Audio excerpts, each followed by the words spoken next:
and Nilka Castañeda, your host. Welcome. Today, we are recording in Oklahoma City because we came to meet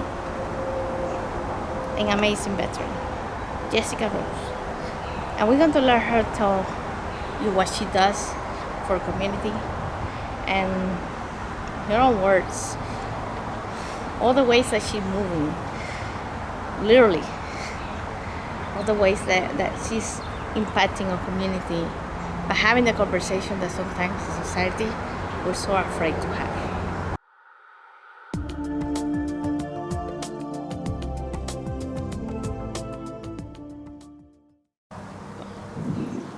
Hi, my name is Jessica Rose Johnson, and I'm the owner of Rosebud Consulting, where I do trainings, speaking engagements, and advocacy work around suicide and overdose prevention, specifically among service members, veterans, and their families.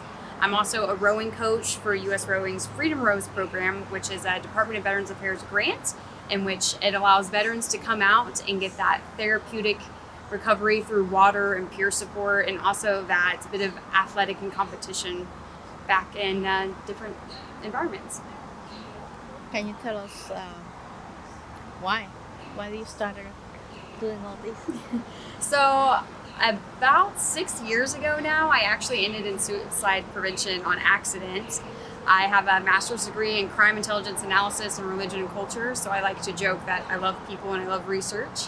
So I was offered a job after working in the veterans homeless space for a while. They said, hey, how about you come work over here? And I said, okay, not really asking what the job was, just knowing someone who worked there. And I said, let's do it. I applied for the job realizing, oh, it's a suicide prevention program manager. Didn't really know anything about suicide prevention at the time, but again, loving people, loving research, I just dove in and I really found a passion for it because my whole life I knew what it felt like to be alone, not have a lot of friends growing up, and I thought, wow, suicide prevention is really just teaching people to treat other people like humans. Like this is easy. I love talking to people and I love loving on people. So I just kind of fell into it, dove into it, and just kept running with it. After that, I worked for the Department of Mental Health on the opioid overdose. So that's where I got introduced to overdose deaths. And there's a lot of correlation between suicides and overdoses. So just finding a real passion on just saving people's lives by having conversations and empowering other people to have conversations. It brings me a lot of joy. Through rowing, I got introduced through rowing through the veteran space I was working in while going to college. I helped promote other organizations.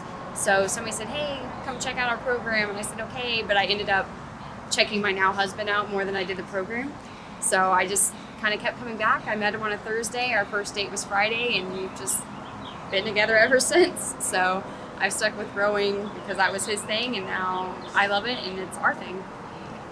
So what's one thing that you would tell people that are depressed, that are don't seeing a way out, and they are thinking about taking their life away? A lot of it has to deal with the hurt, the constant overwhelming feeling of hurt, right? And we all have those days where we're super overwhelmed, but if we're not communicating our needs to other people and reaching out to other people and giving other people a chance to show us love, then we're not really giving ourselves what we need to. So the biggest thing is vocalizing. You may not know what you need, but if you tell somebody what you need, right? Telling someone that you're thinking about suicide, that you're so overwhelmed and you're in so much pain that you'd rather be dead than alive, it's hard. It's a hard conversation.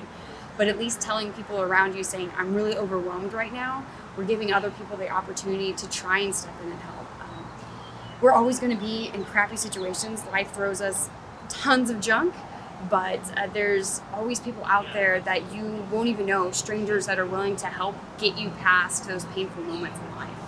So really just reaching out for help and communicating that you have a need, maybe not even knowing what that need is, but just that you have a need that needs to be met. What do you think that's such a huge issue in the veteran community? I think it's a big issue in the veteran community when it comes to suicide because there's a huge disconnect, especially when you're in the service and you leave the service. For example, I was in the Marine Corps, so when I'm in the Marine Corps and I say, oh, I'm a Marine, right? Society is like, oh, you're a Marine, oh, that's awesome, thank you for your service, like all of the things, right? And then you leave the military and there's kind of like this identity crisis where you're like, okay, well, I was a Marine, but who am I now? And you're almost going through this whole new phase of life like you did as a teenager. Think like as a teenager, right? But yeah, hopefully had parents or a support system that were paying for your roof and getting you the food and all that thing. Well, now you're an adult and you're having to deal with that. And a lot of veterans transition, they have families. So it's hard to try and almost rediscover yourself in that phase. And you've lost your family, you've lost the brotherhood, and you're trying to reestablish not only yourself, but your surroundings. And it's a lot. It's a lot to cope with and deal with. And usually the first year, you don't really notice how bad it is. And then after the first year goes by, then it starts hitting a lot heavier and heavier and heavier that who am I? What am I? And I think that also ties into our society. We put so much weight on what we do, not who we are. And that's why military, first responders, they have the hardest time transitioning into other jobs because we put so much weight on this what we do. And we almost put people on pedestals based on their career rather than who they are as a person. And I think that that's a huge thing that's going to take generations to change. Yeah, when people think about the military, the first responders, they think they're strong. Yeah, brave, strong, like they're not weak, they're not weak-minded. And that's where a lot of times, like when people don't want to ask for help, even in the military, I had a physical injury, right? And getting help for a physical injury was a bit of a task sometimes. And hearing from people like, oh, you're just faking it, or oh, suck it up. But, we don't just suck things up. We can't just swallow them down and deal with it. If we don't have the skills, if we don't have the support system, we don't have the tools to help us get through some of the things that life throws at us are just not things that one person can get through on their own. We're meant to be a society, we're meant to be a community and live amongst people, but we're not treating it like that as a society. So true, right? So your services are based here in Oklahoma City? I actually travel all over the U.S., so I pretty much will go anywhere that'll have me come talk to them or train. I get to work with a lot of great nonprofits and federal agencies and stuff as well. So one nonprofit in particular, the Wounded Warrior Project, they sponsor ASSIST, which is Applied Suicide Intervention Skills Training. It's an international-based company who all their programs are evidence-based. It's taught in multiple different languages. It's my favorite. I'm a little biased because I am an instructor. But the Wounded Warrior Project will actually sponsor to do tons of those trainings during Suicide Prevention Month. So I'm just honored that I get to donate my time and I get to travel to multiple different states to train people to have the conversation about suicide. That's awesome. So people that want to help, that maybe they recognize some of the signs of somebody that's depressed, what is one of the things that you recommend to them? So I think if it's a person who's wanting to help somebody who is feeling down and depressed and just so overwhelmed, the big thing is just talking to them. Being a human, showing them some grace, showing them some love, because we live in a society where we're fast-paced, everything fast, right? That sometimes just taking that slow second to talk to somebody, to listen, to hold the door open for them, to smile at them. It's the little things that really build up and make a huge difference. There's different things that people who want to help maybe don't feel comfortable helping just yet or not sure what to do. There's tons of trainings out there. ASSIST and Safe Talk are two different trainings through Living Works. It's an international company.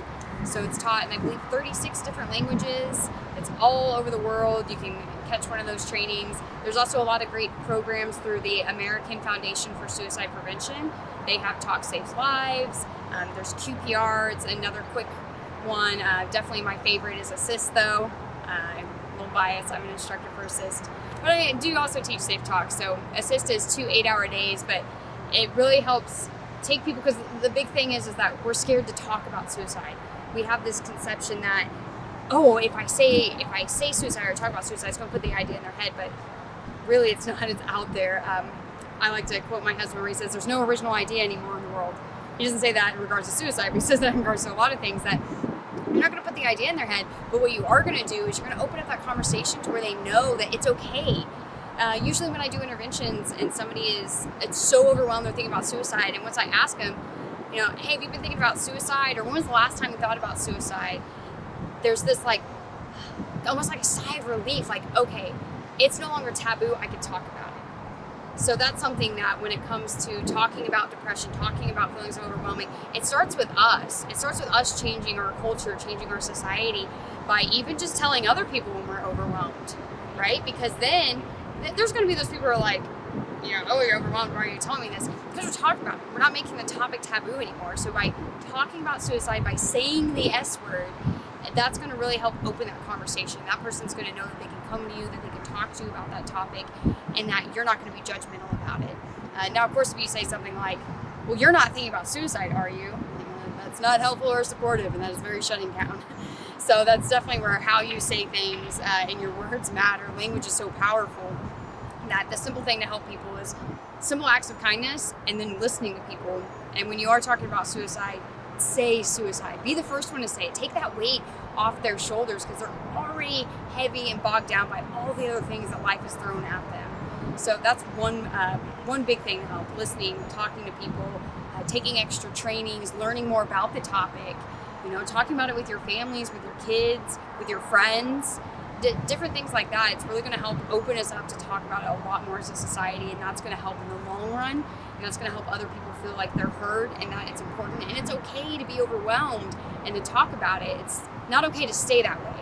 So that's where we got to work on building skills, finding coping mechanisms. Great examples like peer support programs are phenomenal, no matter what the peer support is. So in Missouri, they have a lot of beekeeping. There are lots of beekeeping and peer supports there. In Oklahoma, one of our peer support programs, we have a rowing program. Rowing programs range from private parties coming in here, buying a boat, buying private lessons, to corporate teams, but we have a sponsorship where we have a veterans rowing program. So veterans can come out, they can get the therapeutic being on the water, right? Just being around other veterans is part of that peer support. But then that physical activity too, because physical activity is a great reducer in depression. It gets your body moving, it gets your mind moving, and it gets you moving forward. So it's a lot of great aspects in peer support programs, especially peer support programs of physical nature. So yeah, just even having conversations from the first part of having an intervention and talking to someone, asking them if they're thinking about suicide, and them saying yes, and kind of working through all the things that life throws at people, right? A lot of it is just getting it off their chest, saying, this is all the stuff that's overwhelming, and trying to find ways like, okay, what's the top 3 things that are overwhelming for you, and how can we make changes that can reduce that overwhelming feeling? So most of the interventions I do, even just people just talking about what's going on, instantly feel so much better. So that's kind of like a reward in it, right? As you're talking to someone and you're helping them get out of the darkness and find light. It's like, oh, this is so cool. Like I'm, bringing light to this person to love, to want to be alive again. But there is that dark part of suicide prevention where some people just, they succumb to the darkness. The darkness is overwhelming. We can easily get sucked into it and live in it.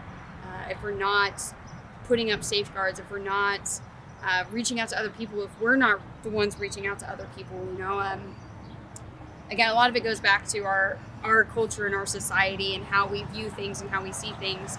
It makes a huge difference in talking to people, that taboo topic, treating people, prioritizing people and who they are, not what they do, validating people versus spending so much time trying to relate, which comes across as like one-upping. I'm sure we all have that person in our lives where you tell them a story and it's like, let me tell you a story of equal or greater craziness, right? So just communicating with people and like letting them tell their story and just saying, man, that sucks. That totally sucks. Sometimes that's all people need, is just to hear that their feelings are validated in that situation. So one of the things that we're here, beautiful Boathouse District, is the rowing program that we have. It's a VA grant that's given to U.S. Rowing, and the program is called Freedom Rows. Through that program, there's cities all across America that it allows veterans an opportunity to come out and row. So you get the therapeutic of just being on the water. Sometimes it's great just to take a single out and just be on the water by myself and just think, like, I rowed this boat here. I am floating here because of the actions that I am taking, and taking it all in, the beautiful views, of downtown Oklahoma City, the breezy air. It's a great experience. But the other great part of our program is the peer support part, is that coming into this environment and having people from similar branches of service or different branches of service, having people to, talk trash with back and forth and relate to on different levels, and just having that support. People miss practice because of depression. Hey, depression kicked in. I can't get up. Like, it's an overwhelming day for me. I'll be there at the next practice. Okay, great. And then we also know we start developing those relationships and checking in on those people, like, hey, it's not like you did not come to practice, or why you've been bailing on practice the past week, when are you going to come back out? So really that active reaching out to people, checking in on people. Our program, I think, is, it's unique. They're all unique, right? But in a sense that our program, we focus a lot more on the peer support aspect than that we're trying to be Olympic competitors. And after we get done rowing, after we're in the sun and the heat, people just want to go chill out and go get some food and have some drinks together and laugh together and move on. It's kind of crazy thinking back to how I got involved in rowing and why I stayed for rowing. And then, all my bridesmaids I met through rowing. So, my husband I met through rowing. So there's that you form these bonds and you form these relationships, and there's nothing that can replace that connectedness, that community that you get from peer support groups, especially groups like rowing, where you're out in the environment, you're getting the sun, you're getting the water, but you're getting your time around fellow human beings that have a sense of where you've been and can relate and understand to you. So it's a really great program. I encourage anyone to check it out. Reach out to US Rowing, seeing if there's one in your city, and if there's not, talking about starting one in your city and what it's going to take. And it definitely creates the bonding and creates that spirit. We go back to find that spirit of that we miss. I think that's one of the key things. Yeah. Once we leave. Yeah, And the water's so quiet, right? Yeah, I know. It's like, yeah, and you go, and we all have our own boot camps or basic trainings. For the Marine Corps boot camp, we take away the I, the me, the mine. You really learn to just be a team and rely on everyone that's around you. And you leave that environment, you leave that family, that bond, that brotherhood, that sisterhood, whatever you want to call it. You leave that and you transition into something else. And while you're trying to figure out what that something else is, there's always a part of people that I think that miss a little bit of that. You have a structured life. Some of it is a pain in the butt, but there's also the part of it where there's always someone you can rely on. There's always someone you can go to. There's tons of people who are around you. So you either have people to go to complain about the other people, or you have people to go to that you can hang out with.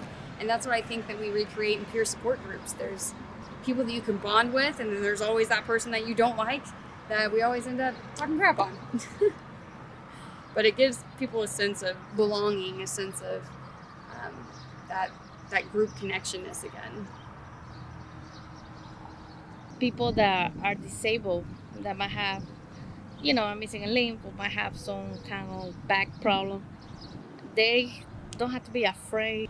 Yeah. Be part of it, right? Yeah, our rowing program is adaptable. So there's a Paralympic rowing. So just like there's Paralympic rowing for any athlete, we have that in our program.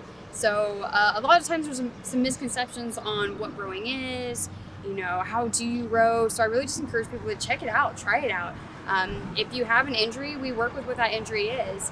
If it's a serious injury, if you have a spinal injury, if you're missing a limb, there's adaptive equipment. There's different ways to row. There's different boats to get you in, different seats. There's all kinds of things to really make it fit for you. And, a lot of times we think of adapted, right? People with physical disabilities, right? Okay, you need this because of your disability. Well, sometimes we're just people, and nothing is a cookie cutter. No boat is going to fit you like every other boat, right? And there's also those mental disabilities that, we've been in a boat before with someone with severe vertigo. It's not a good idea. Felt really bad for her. So just trying to figure out what works for that person, right? If you have someone who gets really stressed out really easily, being able to communicate that to your team, and then having a team leader being able to help lead you and guide you through it. So I'd say don't be scared to try it, whether you have a physical or a mental disability or something where you're just like, my knee aches, I'm anxious, whatever that is, just really communicate that with people, because it's surprising how adaptive that rowing can be for anybody. So yeah, definitely check it out. It's been life-changing for me. So US Rowing, there's on the US Rowing website, you want to look for Freedom Rows, and it's rows like ROWS, so Freedom Rows, and you can reach out there, and they can always contact me, and I can kind of put them in contact with the representative at US Rowing as well, to make sure that they get connected to their local space.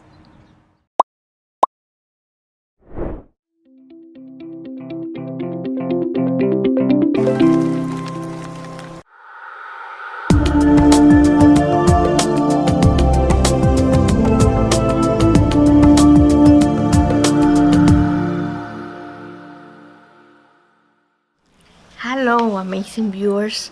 Your support is invaluable. Your like, shares, and engagement have turned the channel into a vibrant community, and we're deeply grateful. Thank you. If you have been enjoying our content and want to see more, there's a simple way to support us. Hit that big red subscribe button below this video. Subscribing not only keeps you updated on our latest release, but also show you appreciation for what we do. And some exciting news, our next promo, it reveals fantastic products we have crafted with you in mind. From exclusive merchandise to cutting edge tools, we got it all. By purchasing a product, you become a part of our mission to deliver valuable content and take this community to new heights. Every purchase helps us invest in better equipment, expand our team, and explore new possibilities. These products are just things that you own. They are a symbol of your support and love for what we do. So stay tuned for the next video. Check the links below and grab what catches your eyes. Let's embark on this journey together. Thank you for inspiring us. You turn this channel into a community, not just a platform. So let's continue to create and soar together. Stay tuned.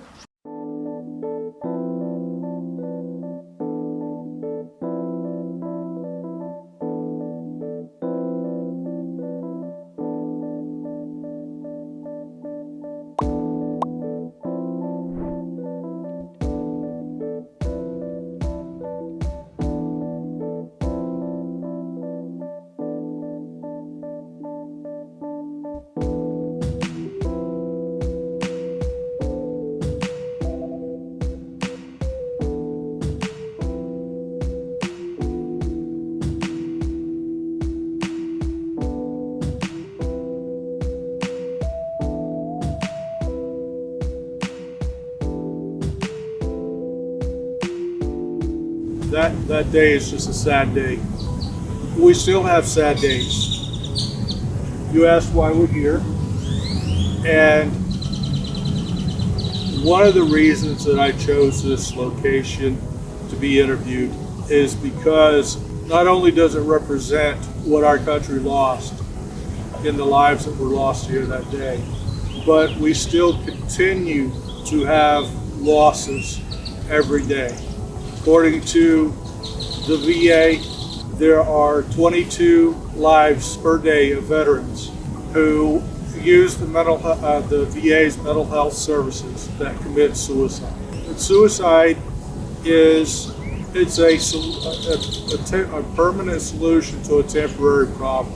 The people that die at their own hands, even with assisted suicides, they're in a sense dying at their own hands, are, excuse me, I'm watering up here.